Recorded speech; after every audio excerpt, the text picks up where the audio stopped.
नाज़िन ख़बर वांके ॾियो पिया त कंधकोट में मुराद शाख में पाणी जी खोट ख़िलाफ़ आबादगारन इंडस हाईवे ते धरणो हयो आहे। उन हवाले सां वधीक तफ़सीलन खां आगाह करे रहियो आहे मेराठ जो रिपोर्टर गुलाम रसूल मीराणी। जी गुलाम रसूल, छा तफ़सील आहिनि?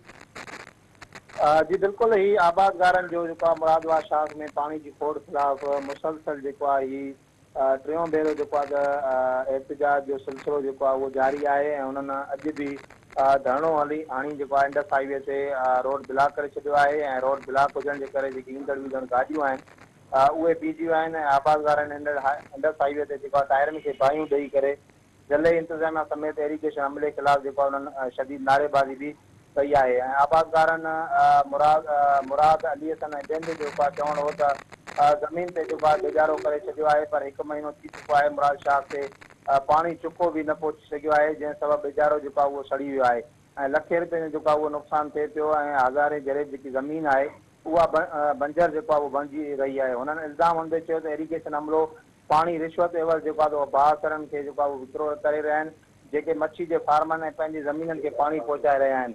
उन्होंने चयो त असां सां ॾिठो ज़ुल्म थी रहियो आहे ऐं एरीगेशन जे रिश्वत वठंदड़ अमले खिलाफ़ कार्रवाई करे पानी मुरादबाद शाख से वो पहुचाए वञे। जी ठीक है गुलाम रसूल, अपडेट करण लाइ मुंहिंजी महिरबानी।